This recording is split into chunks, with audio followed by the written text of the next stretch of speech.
देखो क्या नंबर छूट गया, 6 नंबर। पहले 6 नंबर बना लो, उसके बाद आगे जाते हैं। देखो तो 6 नंबर में क्या कहा था। अच्छा 6 नंबर में हमको दिया हुआ है कि यदि कोण ए और कोण बी न्यून कोण हो, जहां पर कोस ए कोस बी यानी कोस ए इक्वल टू कोस बी हो, तो दिखाइए कि कोण ए और कोण बी भी आपस में क्या है, बराबर है। यही सवाल है।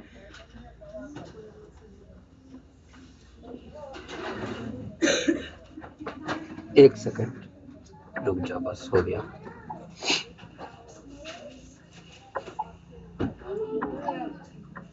कितना नंबर का सवाल था, 6 नंबर का, ये है ना।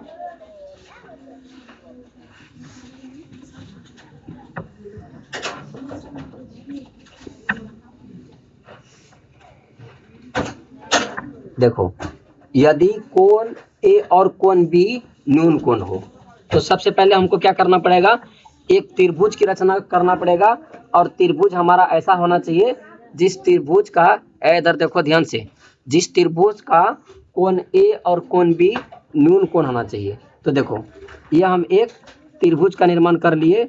इस त्रिभुज का जो कोण ए है और जो कोण बी है वह हमारा न्यून कोण है, ये न्यून कोण है। अब क्या किए हम, इस त्रिभुज में त्रिभुज ए बी यहाँ पर लिख दिए सी, त्रिभुज ए बी सी लिए।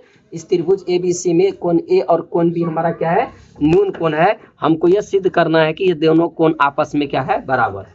ये दोनों कोण आपस में क्या है, बराबर है। देखो हम एक ना यहाँ पर एम लिख देते हैं। अब देखो कि इसमें हम क्या क्या किए हैं, पहले समझो है, बोलना ना बीच में, समझ लेना, इसको हिसाब पूछा जाता है। क्या है कि हमको एक त्रिभुज का निर्माण करना है। हम यह मान लेते हैं, क्या माना कि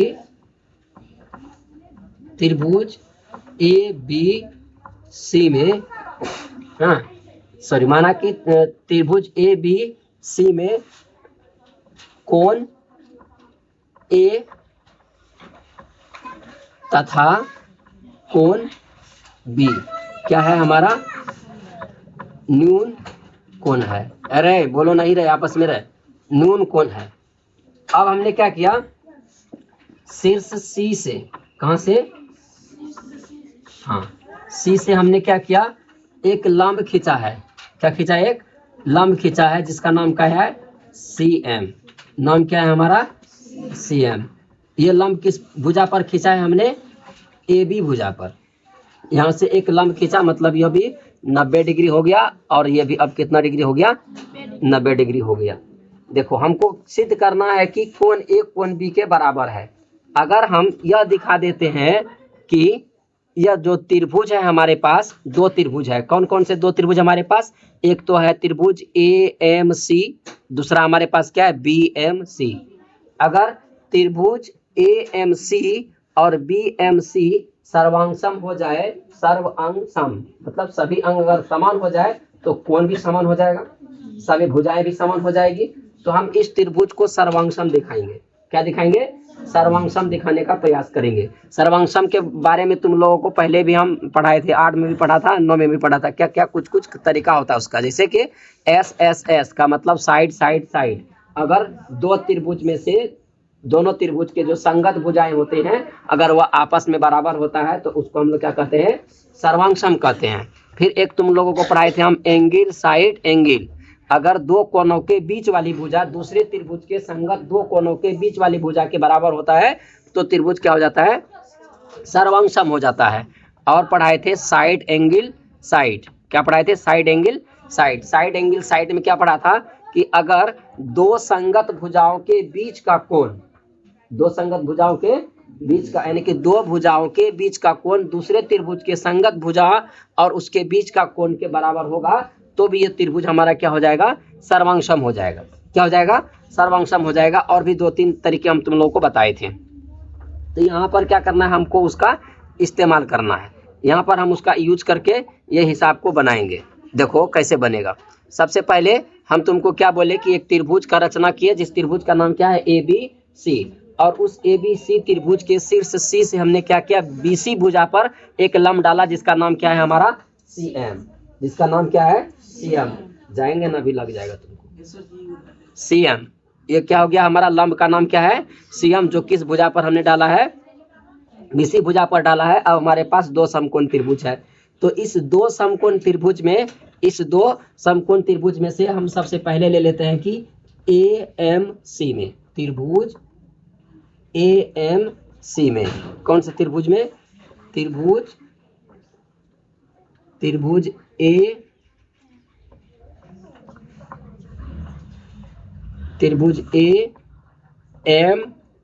में, त्रिभुज AMC में हम लेते हैं कोस A equal to,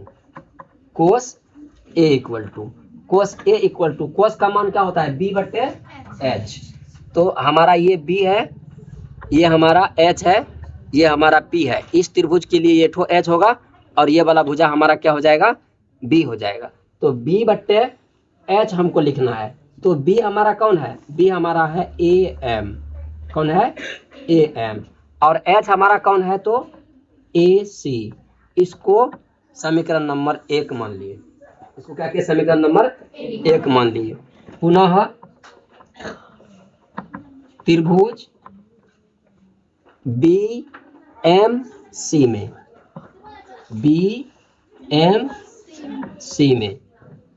cos B equal to, यहाँ पर भी क्या लेना पड़ेगा? B/H। B कौन है तुम्हारा? यहाँ पर क्या लिखे हैं? यहाँ पर लिखे हैं AM, तो यहाँ पर लिखेंगे BM। क्या लिखेंगे? BM बट्टे ये हो जाएगा हमारा कौन सा भुजा? BC भुजा, यहाँ पर कर्ण हो जाएगा। इसको मान लिए समीकरण नंबर 2। इसको क्या मान लिया हम? समीकरण नंबर 2। अब देखो हिसाब में ही पहले से सवाल में, प्रश्न में हमको दिया हुआ है, क्या दिया हुआ है? चूंकि cos A equal to cos B, cos A equal to cos B, सवाल में ऐसा हमको दिया हुआ है। कहाँ से है? ये प्रश्न से। कौन से? ये है प्रश्न से। प्रश्न में ऐसा दिया हुआ है, ऐसा दिया हुआ है। उसके बाद देखो, अब हमारा दो भुजा बराबर हो चुका है। एक तो ये बराबर हो चुका है, एक ये बराबर हो चुका है। ये मतलब कि ये लंब, ये आधार जो हमारा ये है, क्या कहता है? AM और BM। इसके बाद जो हमारा ये AC है, BC है, वो हो चुका है।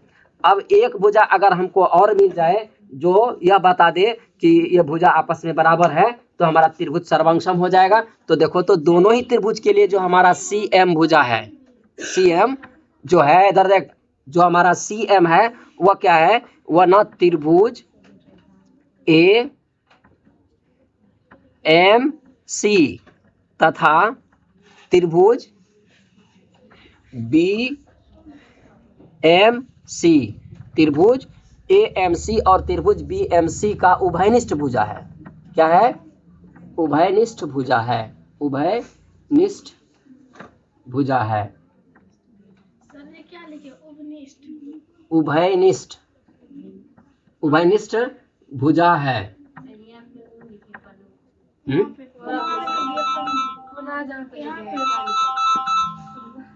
पुनः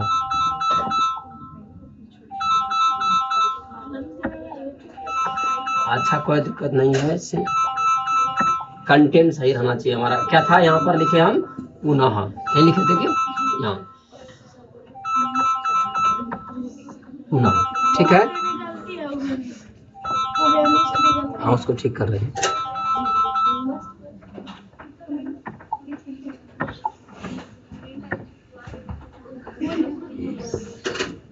हो गया, खेल खत्म।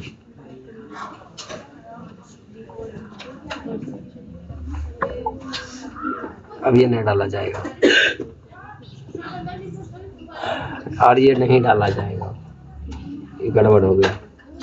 तुम लोग गड़बड़ा दिया बीच में टोक करके।